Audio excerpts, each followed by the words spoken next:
Welcome back, Connect fam. So we have reality TV star Miss Morgan Hardman with us today. Super excited to have a chance to sit and chat with her. She went from a toxic number one reality show you may have heard of called Love and Hip Hop to now turning her trauma to triumph and finding love and happiness. So please help me welcome new to the Connect fam. Hey, Miss Morgan. Yeah, thank you so much for having me today. I Thank appreciate you so much for taking time. I'm loving the waves and the corals. I got the straight it. corals going. I want to ask you just straight up, did you imagine that you would be where you are today? Honestly, no, it's not what I wanted, to be very honest with you. I was kind of content with, being in the background and just serving. And so, God pushed me into a space that He thought that I could handle, and it's where He wanted me to be. So I'm actually very thankful, honestly. Nice. And for someone who's just hearing and seeing this for the first time, when you say being in the background, to what capacity were you at that time in the background to where he kind of Well, pushed you out? I mean, I was Ray J's assistant. So I was an assistant. So that's kind of as in the background as you can get. I Yeah. was working for many celebrities and I didn't want to be in the forefront. I didn't want to be on TV. That was never a dream or a vision of mine. But I did it. I took a leap of faith. It wasn't something that, you know, was too like good for me because I didn't like TV. But it pushed me into where I am today. And so I'm very thankful for that opportunity and what it did do in my life. You decided to leave the toxic work environment on reality TV show and to really focus on yourself. How hard was that? And really, what inspired you to do that? It was really hard because, like I tell a lot of people at that time in my life, I didn't have an identity. I didn't know what identity was. I didn't have purpose. And so for me, I was walking through life kind of just trying to figure it out and was hitting a lot of walls and I was very toxic. I was in a toxic abusive relationship. And so for me to step out of that and just really self-reflect, I had to really point the finger at myself because, we attract who we are. I disappeared off the scene for 3 years. I just really, had to take some self healing. I had to get closer to God. And I just really needed to start to love me because at the time I didn't love myself. And it showed. It showed with the people that I allowed myself to interact with and what my circle was at that time. And now, complete 360 divine circle. And I like to really get this visual because everybody has that moment where it's like, okay, that was my point to where it was like, this is something has to shift. Do you remember and can you walk us through that time where you knew where, okay, something has to change? What Yeah. happened? Yeah. We had a home invasion robbery and it ended up being my family. They tied me and my son up and held us at gunpoint. And that was my moment where I finally lost my mind. And I thought that, you know, I was going to be someone on the side of the road talking to myself. And I really lost it. I had lost myself. The world had finally got me. Like I was unbreakable and I finally broke. And Mhm. that was my moment that pushed me into my relationship and my deliverance and me getting closer to God. It was a very traumatic, another trauma added to the rest of my traumas.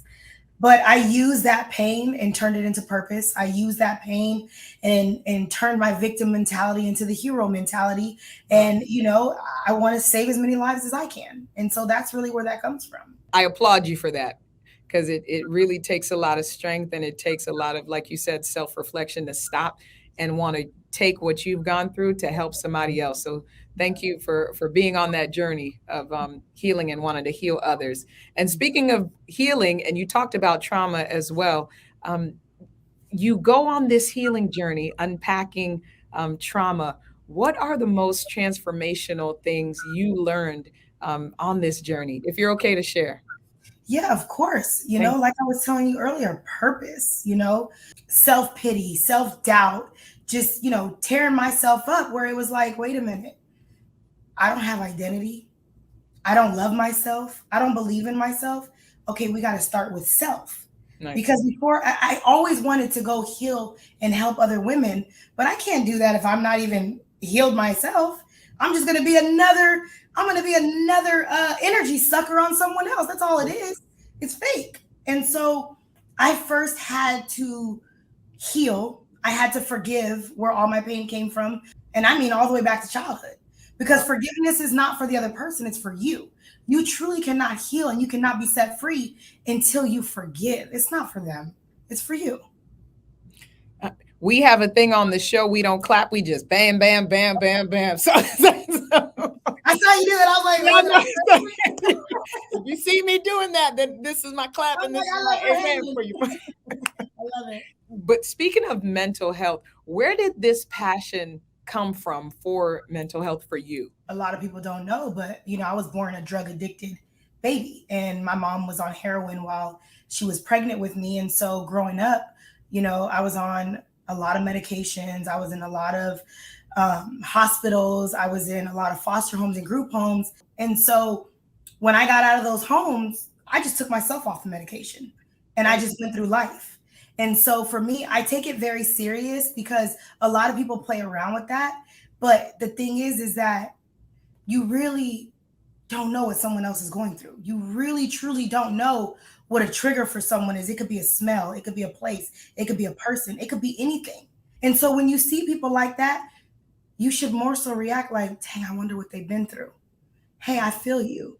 Hey, I got you, sister. Like, you know what I'm saying? Like, I just think that's more important. I had people like that in my life, and that's why I ended up going the opposite way. This is coming up, and we're super excited for you. You just wrapped up filming for VH1, and now you have your own show and book, honey. Can you talk about this, please? What are you not doing, Morgan? What?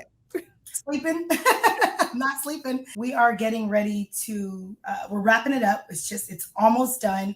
And we're going to be launching the pre-sales. But let me tell you, the amount of women's lives that are going to be changed from this story is millions. And one thing, because we know once it does drop, it's going to do amazing. One thing that you would want the readers to leave with after they finish your book. That's a good one. I want them to understand and know that you can make it out of anything and that you are not your circumstances. I'm excited for you, and I know you have so much more coming up, but can I dare to ask, what is next for Morgan? What is next?